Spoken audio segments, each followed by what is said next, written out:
Bonjour, bienvenue sur Tout Feu Tout Scrap avec Céline. Je suis Céline Juncker, démonstratrice indépendante pour les produits Stampin' Up. Je vous retrouve aujourd'hui pour la réalisation d'une petite boîte, une lanterne de table de Noël, donc au travers de laquelle on peut voir un petit photophore briller. Alors bon, celui que j'ai mis ne brille peut-être pas suffisamment, mais voilà, vous avez effectivement à l'intérieur une petite bougie LED qui scintille doucement, très faiblarde hein, en effet, mais voilà. Donc l'idée étant effectivement, alors bien entendu c'est bien de la LED pour éviter que ça ne prenne feu, bien entendu. Ce serait dommage sur un repas de fête et même à toute occasion de l'année, ça serait dommage effectivement d'y mettre le feu, non pas pour la réalisation mais pour votre habitation. Donc l'idée effectivement c'était de faire une petite boîte dans laquelle on a une ouverture en forme de sapin avec du vélin. Alors j'ai utilisé pour cette fois du vélin scintillant. Donc c'est celui qui est sorti cette année. Alors je ne sais pas si on le voit bien à l'écran. Il s'agit en fait, il est couleur or avec des petites paillettes couleur or à l'intérieur. Voilà. Donc 4 petites ouvertures faites avec la perforatrice pain. Et donc du coup simplement un petit chapeau pour renfermer tout ça. Voilà, donc avec des différentes collections de papier, collection de dies, de dies, oui. Voilà, on va revoir ça au fil de la vidéo. Donc j'espère que le petit projet vous plaît et puis je vous propose à ce moment-là de le réaliser immédiatement ensemble. Donc pour la réalisation, je vais avoir besoin d'un papier de cardstock de 10,5 pardon, sur 27. Ok. Donc moi j'ai choisi du papier cardstock en rouge. Je vais avoir besoin d'un morceau de 8 par 10,5. Je vais avoir besoin d'un morceau, un carré de 8 par 8, ainsi que de 4 morceaux de papier design de dimension 7,5 par 8,5. On va faire d'abord le socle, la base en fait de notre lanterne. On est sur du rouge pour le coup, aux dimensions 10,5 par 27. Donc dans une feuille A4, il est possible effectivement d'en réaliser deux si on le souhaite, aux dimensions identiques. Donc je me munis du coupe-papier sur lequel je vais commencer à faire un premier pli à... On va marquer des plis. Donc le premier à 1,5.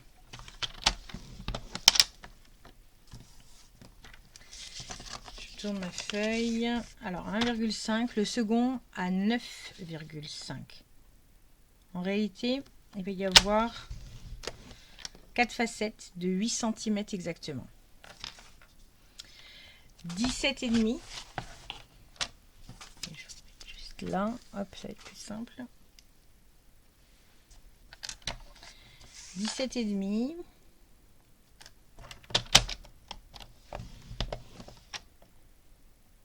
et 25,5.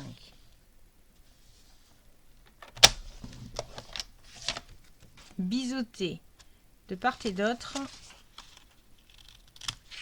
les petits embouts. Là. Voilà. Ah si, il reste encore un marquage, autant pour moi. Voilà.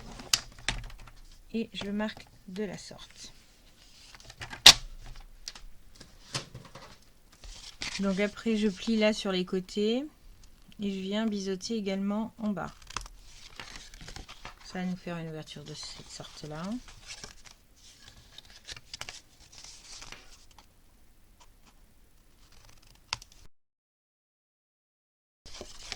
Alors, ça c'est la première partie. Je fais la même chose avec le petit morceau de 8 cm par 10,5 que je viens simplement marquer dans la longue. Alors je l'ai déjà fait, dans à 1,5 en bas Et je viens biseauter également les angles. Je t'ai lancé tout à l'heure dans mes découpes.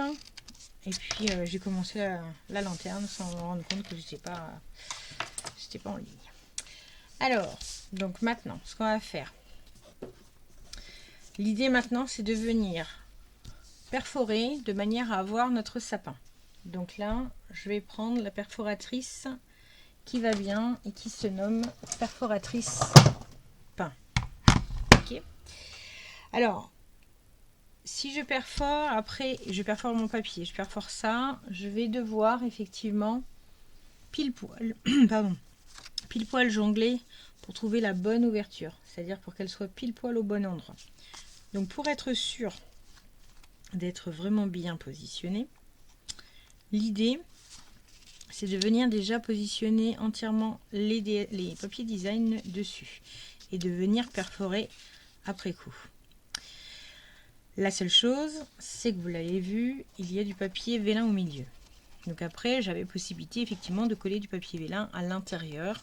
Voilà. Moi, je voulais une belle finition, donc je voulais que le papier vélin vienne se positionner entre mon papier design et ma base de la boîte. Donc ainsi, j'ai préféré coller, enfin venir le positionner, mais pas en intégralité, juste prendre un appui de manière à savoir où j'allais venir le poser, perforer surtout, et après venir rajouter mon papier design dessus.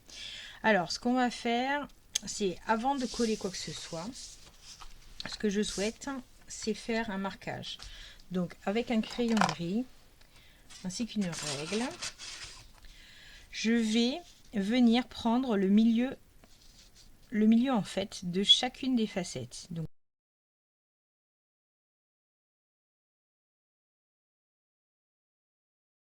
coller nos papiers design. Je vais le faire au comment ça s'appelle, au double face. Alors je suis pas très double face à la base, mais vous allez comprendre pourquoi je fais au double face. Tout simplement parce que je n'ai besoin que d'une face de coller. Donc là par contre l'idée c'est vraiment que d'en décoller un seul. Donc j'en décolle un, par exemple celui-ci. Hop. Et je viens le poser. Je viens le centrer. À l'identique, c'est de venir avec la perforatrice et de venir à l'arrière. Alors déjà à l'arrière pour bien voir la ligne, mais c'est surtout que la perforatrice, elle perfore de haut en bas. Donc si je viens dans l'autre sens, je vais avoir le côté un peu, les flancs un peu saillants sur les côtés, sur le devant, et c'est pas ce que je souhaite. Donc là, première possibilité. Alors tout à l'heure, je l'avais un peu monté haut. Là, je vais le faire un chouïa plus bas. Donc là, si je me positionne à 1,5, je suis pile poil au bord. Donc, au bord, ça me plaît pas plus que ça non plus. Alors,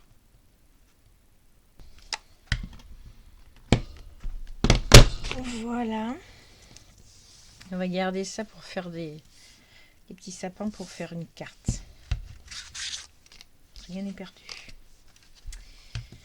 Voilà. Et là, du coup, vous avez le sapin qui est centré et qui est fait aussi bien sur l'arrière que sur l'avant. Comme ça, on n'a pas besoin de les repositionner.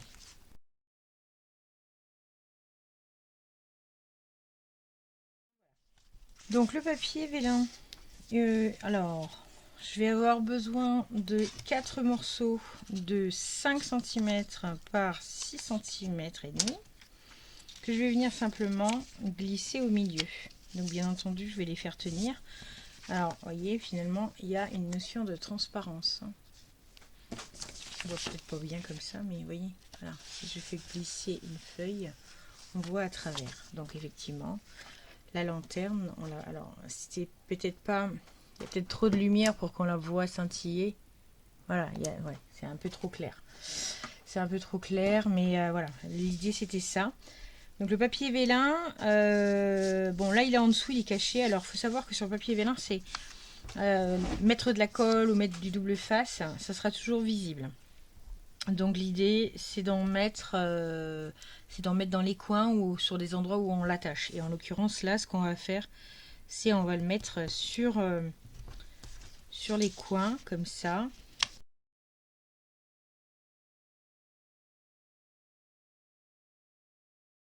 Sont collés. L'idée en fait c'est venir rajouter celle-ci ici, bien entendu, pour faire la 4e facette et après de fermer bien entendu la boîte. Donc là, soit à la colle, soit au double face, ça c'est à convenance.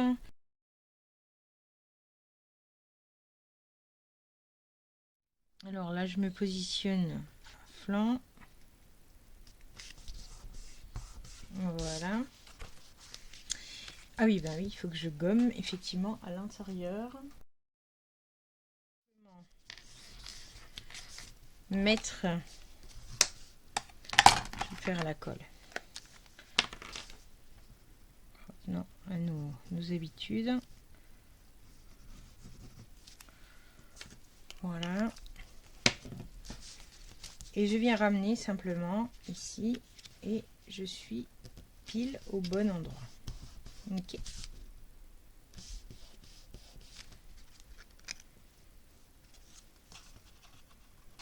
Voilà.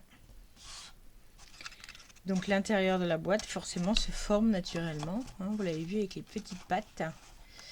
Les petites pattes à l'intérieur. Et du coup maintenant il nous reste notre petit carton que nous avions mis à hauteur de 8 par 8 et qui va simplement falloir venir coller.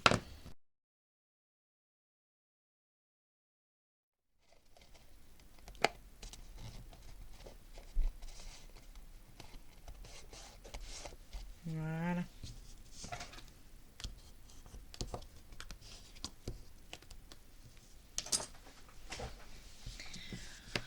Voilà le socle, enfin la base. Et puis donc du coup, tous nos petits sapins là qui restent, je vais en faire une carte. Ce sera le prochain projet qu'on verra ensemble. Alors, il sera peut-être pas en vidéo, mais pour le coup, ce sera le prochain projet. Passons maintenant au couvercle. Voilà, alors le couvercle, un peu plus compliqué si on veut. Je suis partie sur une bande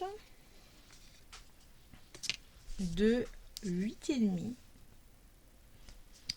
sur 27,6. J'ai peut-être pas encore coupé les 27,6, mais c'est pas grave, on va le faire ensemble. Je procède au premier marquage. 1,5. Et je le tourne. Je passe à 9,7. Alors la boîte tout à l'heure c'était 9,5. Donc là je fais 6, 7. Alors je pourrais faire 9,6. Hein. C'est-à-dire que je vais laisser la boîte, elle fait 8 cm de facette.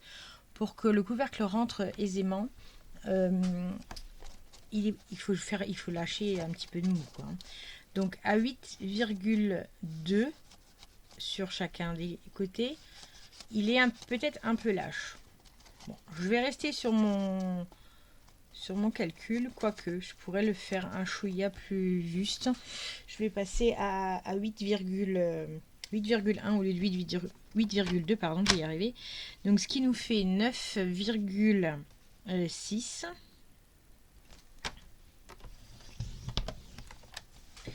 Ce qui va nous faire 17.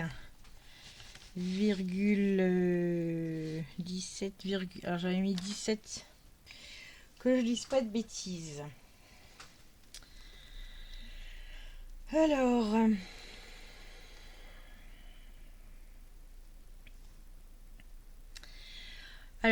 donc 1,5 plus 8,1, ça fait 9,6. Donc là je suis toujours bien. Plus 8,1. Besoin d'une calculatrice. On va le faire quand même. Hein. Alors, 5, 6, 7, ça fait 17,7. Donc, j'étais bien. Est-ce que j'ai marqué? Je ne sais pas. Oui, exact. Plus 8,1 encore une fois. Ce qui nous fait 25,8. 25,8.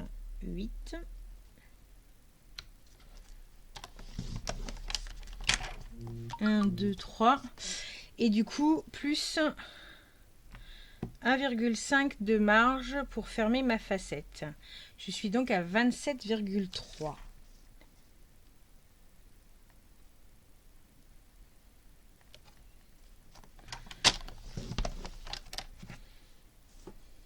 « 27,3 » et à 27,3 je coupe en réalité. Voilà. Je savais bien que je ne l'avais pas coupé celui-là. Voilà. Et je fais une base de pli qui va faire en fait notre couvercle. Là, je la fais à 2 cm.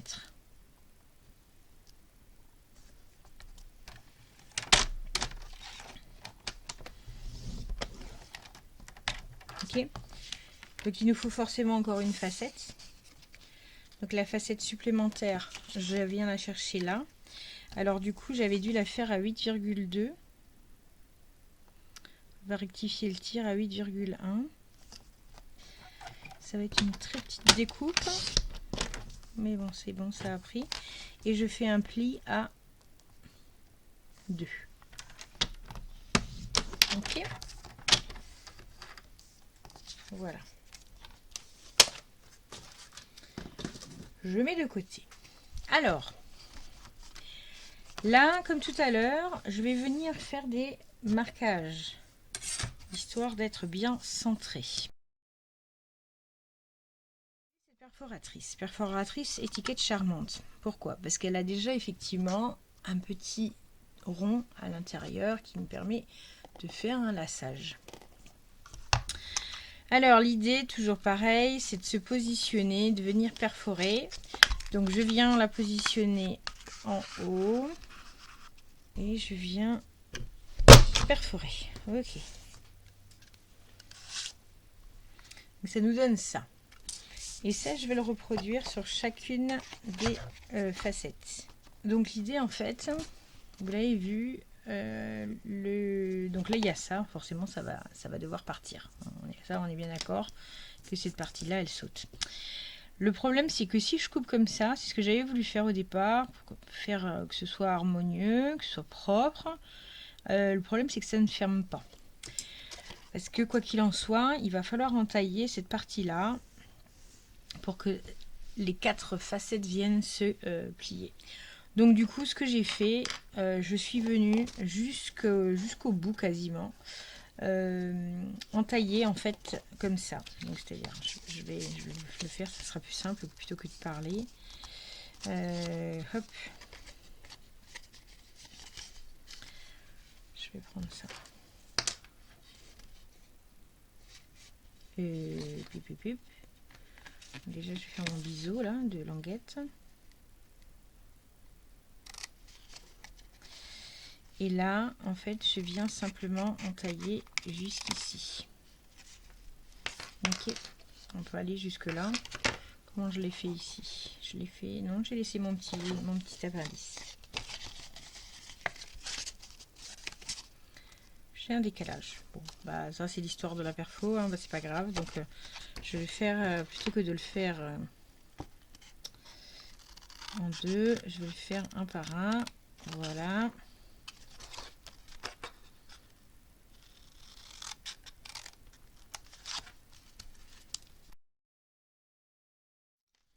Voilà. Donc ça nous donne ça. Alors comme ça, c'est pas top hein, quand on le regarde comme ça. Donc bien entendu ici on va venir coller notre petite 4e facette. Et on va surtout venir maintenant décorer. Parce que si on le laisse comme ça fait pas folichon. J'ai une bande. Et cette bande là va venir effectivement fermer. Les bandes de 7,5.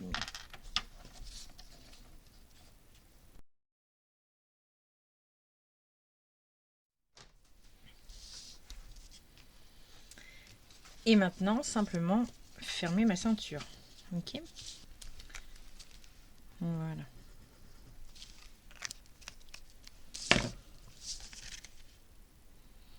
Alors avant de le positionner, on va juste attendre que ça sèche un petit peu. Faut pas tirer trop dessus. Ça sèche vite, hein, de toute manière. Je vais utiliser de la cordelette sobre pour pouvoir venir faire mon lien. Voilà, c'est du fil doré. Et ensuite, alors j'ai utilisé, sur la même page du catalogue, j'ai utilisé les dies qui sont assortis. Alors je l'ai déjà eu fait pour une autre composition, il y a peu de temps. Oui, c'était une carte. Hein. Une carte avec... la planche, elle est grande. Et donc du coup, sur une... Alors c'est une superposition. Hein. Ça, oui, bon, déjà, elle est grande. Hein. La planche en elle-même, ça fait presque 2 mains. Comme d'habitude, j'ai encore oublié de filmer. Donc je sais pas où je m'en suis arrêtée. Donc du coup, dans ma plaque, superposition en fait d'articles qui... Donc c'est ça, plus ça. Ça nous fait effectivement tout un montage avec des branchages, des pins. Donc je les ai coupés à différents endroits pour pouvoir en faire plusieurs. J'avais déjà réalisé un projet similaire il y a quelques temps en coupant ma plaque entière et en faisant trois morceaux, ça faisait 3 cartes. Là, j'en avais fait plusieurs, différents modèles. Et donc du coup, là simplement l'idée c'était de venir les coller sur le côté. J'ai utilisé également les pétales de poinsettia pour les poinçons. Pour pouvoir, alors c'est les plus petites, celles qui font le centre du poinsettia, pour pouvoir réaliser effectivement dans du papier velours blanc. Donc c'est un papier qui est, je l'ai montré tout à l'heure, je l'avais là, mais je l'ai montré dans le vide, je sais pas où je l'ai mis. Un papier qui est velouté. L'année dernière, il était sorti en rouge. Il y est toujours au catalogue. Comme d'ailleurs les poinçons. Ils sont en page 195 et 92 pour les tampons. Et donc du coup, vous avez, donc celui-ci existe en blanc. Il sert pour faire la neige. Enfin et voilà. Et la fleur de poinsettia, elle est sympa aussi. Le petit pistil, là, les petits... eux, ils sont dans du papier couleur or. Je suis venue les coller avec des glue dots. Voilà, tout simplement. Donc, à la différence de la première boîte, le couvercle, il était fait sur des facettes qui étaient à 8,2 pour 8 sur la base principale. Ici, je l'ai fait à 8,1 pour 8 toujours à la base. Donc là, ça rentre sans problème. Il faut juste un chouïa forcé. Par contre ça tient très très bien, alors que là effectivement le couvercle ne tient pas. Si on veut le récupérer, on ne pourra pas prendre la lanterne comme ça automatiquement, ça va se soulever. Ici la lanterne peut se soulever sans problème de cette manière là. Donc voilà, ça c'est après un choix, mais comme c'est pour poser sur la table, normalement il n'y a pas lieu. Et puis bah du coup voilà, la décoration elle est forcément différente puisqu'on n'est pas sur quelque chose d'industriel. J'espère que le projet vous a plu. Vous retrouverez l'intégralité du plan de coupe sur mon blog, dont la description est juste en bas de la page. N'hésitez surtout pas à me contacter si vous avez des interrogations, si vous avez des besoins. La liste du matériel est également disponible sur mon blog. Je vous retrouve prochainement pour une petite carte, pour pouvoir utiliser ces petits sapins qu'on a découpés. Donc ce ne sera pas forcément une carte en vidéo, mais uniquement accessible sur le blog, soit en pas à pas, soit...